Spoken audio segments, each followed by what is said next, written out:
are back on One True Podcast, talking Baylor and Big 12 college football alongside my good friend John Werner. Johnny, how are we doing? Oh, doing great, Brice. Looking forward to an 11 a.m. kickoff.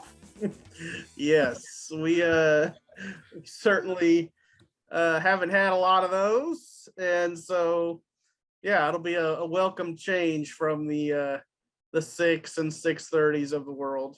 Yes, I think we deserve it. Yeah, absolutely.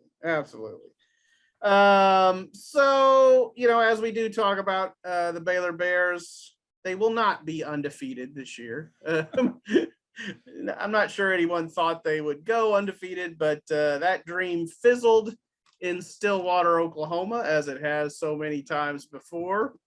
Oklahoma State handed the Bears a 24-14 loss, knocking Baylor out of the top 25 in the process. So Johnny, look into your crystal ball for a second. I don't know if yours works as well as Dave Campbell's did when he used to write his crystal ball column, but Now, Brice, you realize he called it the clouded crystal ball. the clouded crystal ball. Okay. So even as great as Dave was, he was not always right. Yes. Well, so you may not be right, but look into your crystal ball. Will the Bears be ranked in the top 25 final poll of the season at the end of the year? I think they're going to finish about 8-4. I think they've got a good team. They don't have a great team. They're a lot better than last year. I'm going to say they're going to finish right outside of the top 25. I think it's going to be very close if they finish 8-4. I mean, if everything went right, they might go 9-3, but I think 8-4 is more likely. If things don't go quite as well, I would say 7-5. But they're going to get into a bowl, and I think they're going to end up having a pretty good season. Yeah, I think that seems about right. Now, isn't there a final poll after the bowl games too? Yes, there is. So maybe if they went 9-4, I'm going to say they'd make it. yes, they would probably sneak in there at the, but I mean, I think they're right in that mix of, anywhere from 23 to 30. Yeah, that's about right. I would say they're right in that range. Oklahoma State, I think, exposed some things which Iowa State also did. And, we'll see if Baylor gets some of those corrected this week. Let's talk a little bit about that. Offensively, Baylor really has regressed in its last two games against Iowa State and against Oklahoma State. Now, admittedly, those are pretty good defensive units. But what's most concerning for the Baylor offense right now? And do you agree with Dave Aranda, in that the issues are fixable? Well, I think obviously it's the offensive line. The holes aren't there like they were the first three games. Of course, they played two really good defenses, Iowa State and Oklahoma State, really good defensive lines. And they're going to face another good one against West Virginia. I think it's going to be tough to run again. And, Abram, Smith, Treston Avenue, they showed how well they can run when they get holes. And they're tough guys. They're tough physical runners. They can get yardage on their own too. But man, if they get a hole like Abram did in the third quarter against Oklahoma State, it's a 55-yard touchdown. Now, maybe they should put Dylan Doyle in. Maybe he needs to play like every snap of the game. Maybe that would help. But he had a pretty good clearing block there. He was really kind of made the path clear for Abram. But yeah, I think it's clearly the O-line. I think it's better than last year, but we'll see how much better, as they keep playing these good defenses. You were mildly joking there about Dylan, but at the same time, you're right about his block. That was as good a block as any fullback could make. He sealed the guy off. There was a perfect hole. And if you are going to be this team that really is committed to running the ball as much as Baylor seems to be, why not mix in a fullback a little more often? You know, I mean, Dave Aranda talked about one of the reasons they used Dylan on that play is there's really not an abundance of fullbacks on the roster. You know, it's not a position that a lot of schools really recruit anymore. But, you know, obviously you're probably not going to play Dylan both ways, Yeah, I was just all the joking. time. But Yeah. at the same time, I think there are opportunities to mix him in maybe a little more often. And I'll also say, so I agree with you to a certain extent about the O-line. They've got to play better. I do feel like they've still made massive strides this year on the O-line. I felt like play calling wise, they really took a step back these past couple weeks. And there were just times where I understand and agree with the idea of being committed to the run. Mhm. That said, there are certain plays like 3rd and short, and when you haven't been running well, when it feels like that's a passing down, you know? Yeah. And I just felt like Baylor really backed itself into a corner with some of its play calls. And of course, I was critical of the coaches in my column on Sunday.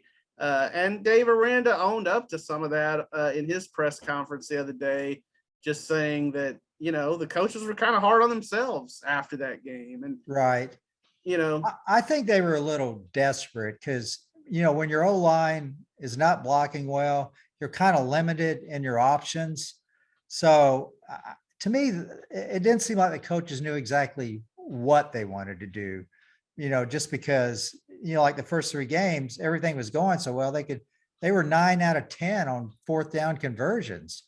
So, well, actually that's through the first 4 games. But, you know, those first 3 games, they probably could have run just about any play and it would have worked on 4th down. I think they were kind of in desperation mode and, you know, and maybe made some calls that they regret. yeah, you know, and another thing I asked Dave Aranda about was if they have kind of the way I phrased it in my question to him was a break glass in case of emergency offense. You know, if this thing is not working, do you have other looks to go to? And what he said was, well, it's the play action pass. Here's the problem with going to the play action pass when the run is not working is who cares about that play action fake? You know, Yeah. are you really going to bite on it if you're not concerned about the team's running game? Yeah. If you can't run the ball, you're probably in trouble. And a lot of things just aren't going to work. Yeah, for sure. Well, you know, they're still 4-1 overall. I mean, I still feel like they're in a pretty good place. Just for fun, who would you say Baylor's MVP is through 5 games into the season? Well, I don't know if you're going to agree with this. Of course, Gary Bohannon's played very well. Abram Smith and Treston Ebner have been really good. I'm going to go with JT Woods. That was my pick. That was my pick. To me, he's had an All-America type of season. I mean, you know, first game against Texas State, he returns an interception for a touchdown. Second game against Texas Southern, he sets a school record by returning a fumble for a 97-yard touchdown. He got an interception in the end zone, the key play against Iowa State when they tried for a 2-point conversion. He got an interception last week. I think he's had a phenomenal year, and you know, he should right now. I would say he's probably a first-team All-American. Yeah, he's no doubt an all Big 12 guy. That much is a given. But I'm with you. I feel like just what he's done, and it's not just the takeaways. I mean, I feel like Baylor's defense really benefits from the fact that it's got a lot of senior leadership. You know, I mean, you got Woods, you got Petrie, you got Raleigh Tejada, who's been there about 10 years. You know, Give or take a couple, yeah. yeah, I mean, and JT just is sound in his assignments. He just, you know, he seems like he's always calm, always in the right place at the right time. He's smart. You talk to him, and great interview. Yeah, great interview. Really savvy guy. Wants to be what, a forensic scientist or something. Yeah, you know, like one of those Criminal Minds kind of guys on that show. Yeah. Plus, he's got, you know, one of the greatest nicknames, the Heartbreak Kid. I mean, he just, he's got that going for him too. Yeah, you know, it sounds like a wrestler. You know, here comes Wrestler. the Heartbreak Kid. You know, I mean, I think there was a Heartbreak Kid. I think Shawn Michaels was the Heartbreak Kid. But so yeah, I mean, if you're picking a tag team, you start with JT Woods for Baylor. I mean, that's for sure. Yeah, for sure. All right. Well, we're coming up on the second weekend of October. Not sure it feels like that outside quite yet. There's days where it does, but and that of course means State Fair of Texas. It of course means OU Texas weekend, or Texas OU, whichever side you're on. Last year, this game, you know, maybe surprisingly, provided a 4 overtime thriller. And, you know, after an early stumble against Arkansas, Texas has kind of righted the ship with wins over the rest of the Southwest Conference, Rice, Texas Tech, TCU. So what do you think? You know, is this kind of another instant classic on tap? I don't know if classic might be a bit of an exaggeration. I mean, to me, Oklahoma has been kind of a disappointment the way they've played. They've just eked out a couple wins. Their offense isn't the machine it was. And gosh, I think I'm still going to go with OU just because I think, you know, the ceiling's so high for them. They should be playing better. Maybe this will be the week where they play better. Texas, I haven't been really that impressed with them either. I just, you know, they squeezed by TCU. That wasn't a shock. And gosh, and Casey Thompson's done a pretty good job at quarterback since he stepped in. Bijan Robinson's been tremendous. I guess I'll take Oklahoma. What do you think? So I feel like, and maybe we fall into this trap some here on our lovely podcast. I feel like sometimes it's bag on Texas time all the time, you know. Well, often they deserve it. And I agree. And I'm more than happy to bag on Texas when they deserve it. That said, so at the time when Arkansas beat Texas, everyone kind of looked at that as like a little bit, I mean, as a pretty bad loss. I think Arkansas is a lot better than anyone realized the Hogs would be. Right. Until last week, anyway. Right. Obviously, they played a great team. Georgia's on another level, but yeah. I mean, I do feel like the Longhorns have figured some things out. And you mentioned the switch at quarterback. And then, you know, I feel like Tom Herman didn't always get his best guy the ball. And it seems like Sarkisian is realizing, hey, you know, putting the ball in Bijan Robinson's hands is a pretty good idea.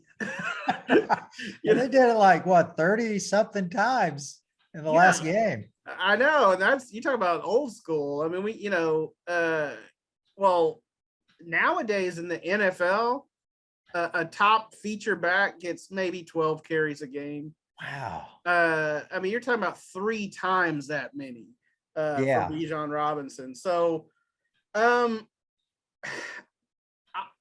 I I'm not making my pick yet today. I want a few more days to think about it, but Yeah. I'm kind of leaning toward Texas. It partially because of what you said about the way Oklahoma has really not impressed. Defensively, they've been pretty good, but I haven't been blown away with Spencer Rattler and that offense. It's not a typical Sooner offense. And I guess the offensive line has been a problem. Jenny Carlson talked about that last week on our podcast, but just Texas is trending up and OU's kind of trending down. So I'm leaning toward the Longhorns right now. I think it's a toss up. I'm having a hard time deciding who might win that game. Yeah. And I mean, does it have the chance to be an instant classic? Yeah, maybe. I mean, I think I don't think everybody expected it to be such a great game last year. Right. So, yeah. Yeah, there's probably a little more expectations on this game than last year because, Texas wasn't really that good. Right. I hate to bag on them again. But no, Bob Herman did get fired after the season. Sure. Anyway. Yeah, absolutely. Well, finally, the Big 12 does offer up another, an all Texas game. Not necessarily another all Texas game, but TCU goes to Lubbock to face Texas Tech this week. So, in your mind, who needs this game more, and who wins it, and are those two the same? I think TCU probably needs it more. They're kind of behind the 8 ball right now. I don't think their defense has really been good for a few years. And that was always, something they were always really proud of under Coach Patterson. And I think Tech wins this game at home. That's a hard place to play. It's a long way to go out there, usually some dust kicking around. And, but Tech has really played all right this year. I mean, they didn't play well against Texas, but going to Morgantown and winning a game there on a last-second field goal, that's a pretty big deal. Talk about a long way to go. That's really far to go. And they have really good home field advantage there too. So I like Tech here, but I think TCU probably needs it more. Yeah. I feel like there is a rumbling among the Red Raider fans about Matt Wells. If you talk to our good friend Chad Conine, he gets disgusted with a lot of his fellow Red Raider fans. Yes, who would rather have Mike Leach back, but I was going to say it's been a while since a coach has locked a kid in a equipment shed.